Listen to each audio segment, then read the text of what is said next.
There is a story the world forgot to tell you.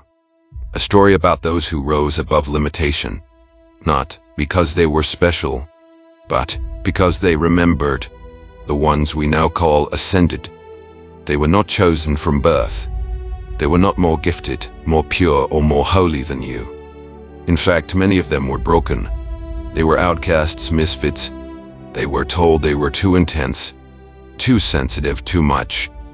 But one day, they stopped believing what the world told them, and they started believing what their soul had always whispered. That there is more, that they are more that everything they'd suffered had prepared them to rise. You see, the ascended are not a secret society. They are not above you. They are you. After you've remembered who you are. One chose to forgive when it was easier to hate. One chose to walk away from noise and walk into silence. One sat in the dark and refused to let the light inside them die. One woke up at 4:44 a.m., looked in the mirror, and finally said, "It's time." So ask yourself this: what if your pain, your chaos, your confusion is not a sign you're lost, but a sign that you're being initiated? What if your soul is trying to become louder than your history? Terrace, no single path, but there is a moment, and it comes for everyone.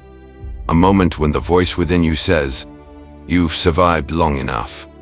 Now it's time to live fully, boldly, truthfully."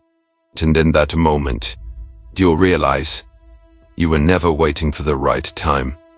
You were waiting for the right version of you to say yes. The ascended didn't wait to be saved. They chose to remember. They chose to rise. They chose to walk like they already belonged, long before the world gave them permission. And now it's your turn to choose. Will you answer the call? Or will you let this moment pass like all the others? Don't rise for applause. To rise because your soul remembers the path. And you were born to walk it.